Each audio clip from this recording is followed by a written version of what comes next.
Ever Mr. West is in the building. Ain't no question who about to kill him. I used to have hood dreams, big fame, big chains. I stuck my dick inside his life until that bitch came and went hard all fall.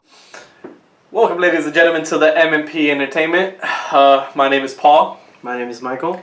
And we're here to talk about specific things. You know, we're going to be talking about music, movies, sports. You know, he's going to be doing a lot of movies because that's his thing. Mm-hmm. I do apologize ahead of time because I'm going to be dropping a lot of F-bombs. A through Z bombs, actually. Yeah. That's none of his business. I'm just a co-host. Alright, so today's video, our first video is going to be about sports. Main thing that's going on right now is the NBA Finals. So we're going to talk about the LeBron incident with Draymond Green. Oh, don't even get me started. Was it really a cause for the NBA commissioner and the NBA to step in and suspend Draymond Green for Game 5?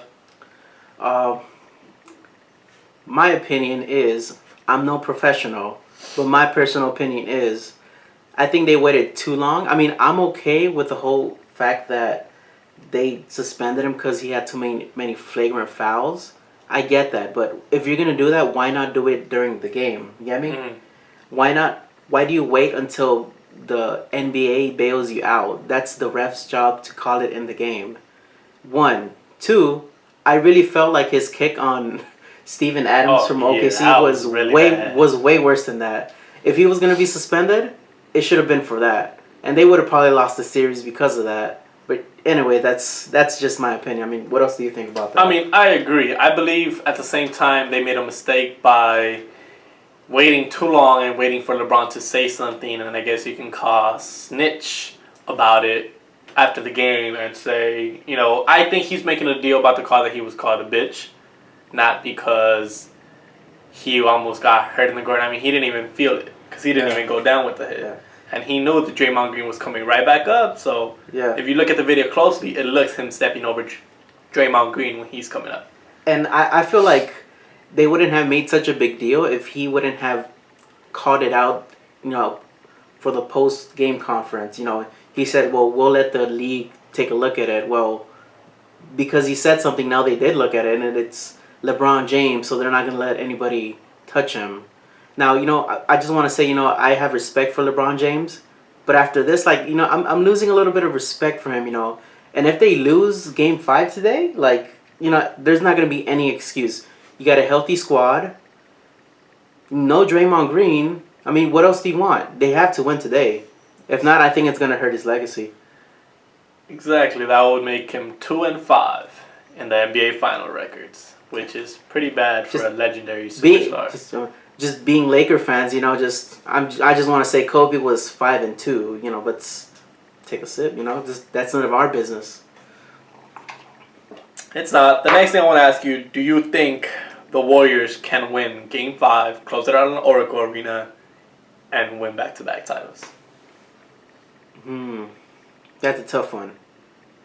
My heart says yes, but my mind says yes too, because they're a team. They play as a team. They don't just rely on one person. Not having Draymond Green is really going to affect them. But I think they're fired up. You look at Klay Thompson's comments yesterday, Steph Curry's comments. They look like they were fired up. They were mad about what happened. You know, I think they have like a personal beef with LeBron now. You know, Steph Curry and LeBron were jawing at each other last game. So I think all of that's going to feed into the energy with the crowd and everything. So I think they're going to close it out tonight. I believe so as well. Steph Curry looks determined. When Steve Kerr was asked in the press conference how did he drop it to Draymond Green, he told him he pulled him aside, and then he told the team afterwards. But Steph Curry's going to play with them fire shoes that you guys are talking about with that emoji. You know, he thinks they're straight fire. They're straight fire shoes to him. And I do believe they can close it out. It's just everyone will have to step it up. Andre Iguodala's going to have to play big. I mean, he is the LeBron stopper, and I think he should maybe win the NBA MVP again for the finals, unless Steph Curry has a blowout game. Then they'll give it to Steph Curry. But I believe the Warriors can do it tonight. If the Warriors win tonight, are you going to cop those Curry shoes? Not the straight fires. I think I'll cop the Dark Knight ones. The Dark Knight ones, Yeah. the black and yellow. Those are better than the straight fire issues to me. Yeah. Yeah. And then if the Warriors win tonight and become back-to-back champions, what are the chances that you believe that Kevin Love will stay in Cleveland? Or will he get traded? He's still there? That's right. I think he's gone, honestly. Like, they seem like a much better team without Kevin Love. He's a great player and all. I just don't think he's the right fit for that team. Mm-hmm. And, like, especially, like, they won that game without him because, he wasn't there. It's not that, it was his fault.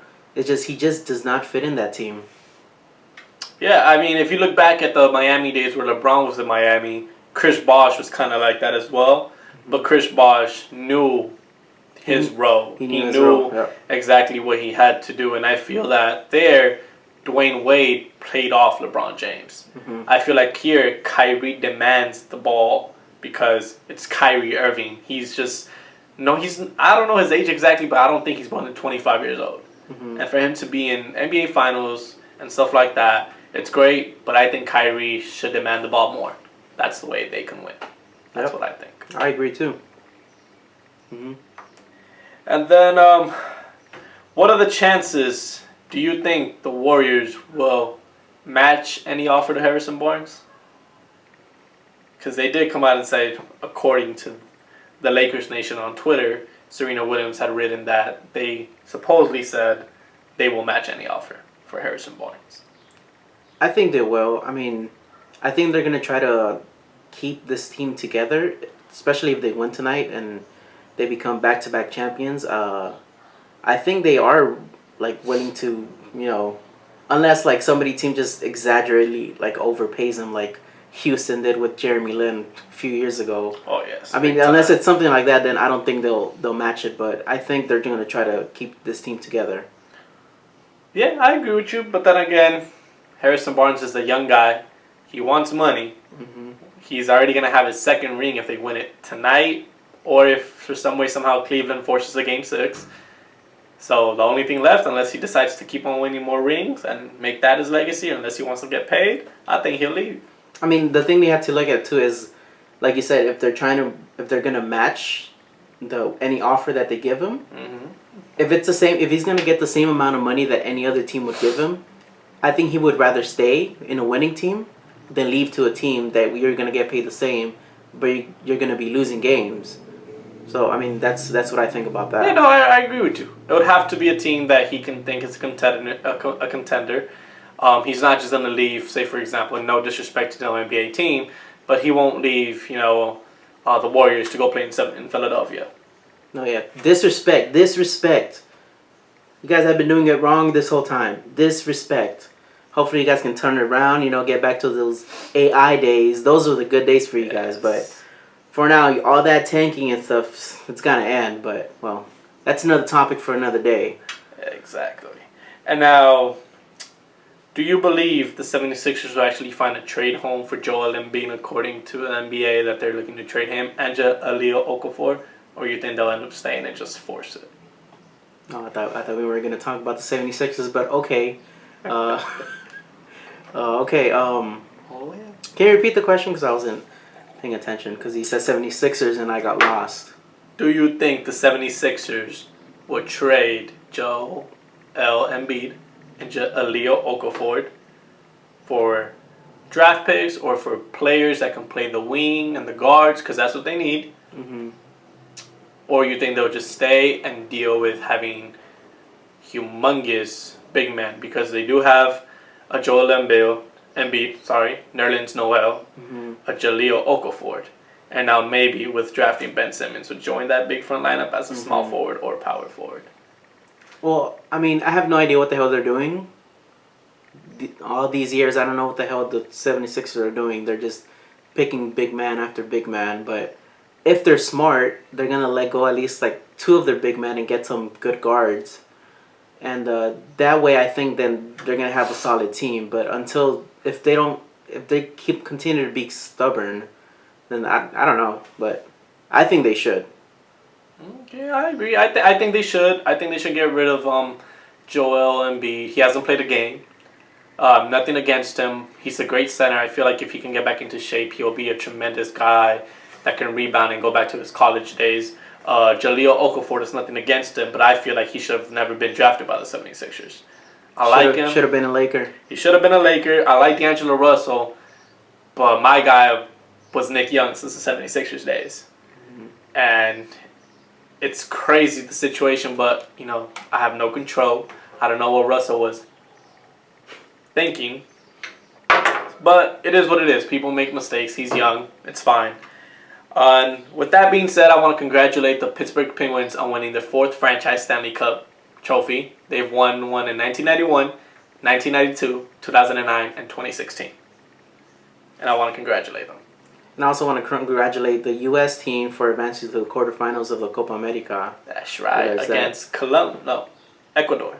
And Mexico, because that's his team. That's my nationality. But again, I don't hold it against that. I don't precipitate the idea of Mexico. I'm talk smack. No, I talk the game. I talk smack. He does. I'm the smack talker.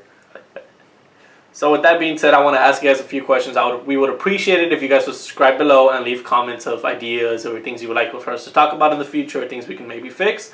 But a question to you guys, and a question before we leave: do you think Paul Pierce and Kevin Garnett retire this year, since they're both heavily considering it?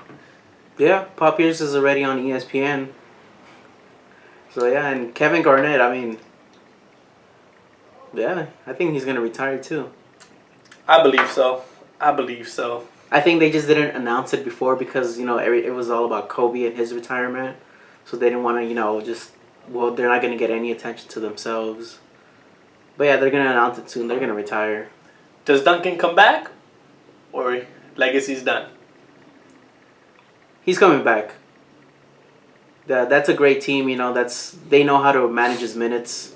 He's not that worn off. He still looks pretty good on the defensive end, but I think he's going to come back. I think he comes back, tries to win it again. Another guy that's going to have 20 years on one team. But I don't think they'll make a big deal as much as they did for Kobe Bryant. Mm-hmm. I feel for Kobe Bryant they did it. And for Tim Duncan, the San Antonio Spurs will make it a big deal. But the media won't. Mm-hmm. Yep. Well, we want to thank you for our time. I want to thank you for watching our first video and taking time out of your day to watch our MP Entertainment. And I hope you guys like it and subscribe below and leave comments. Peace. Laters. Thank you. Have a great day and be safe. Pray for Orlando. Pray up.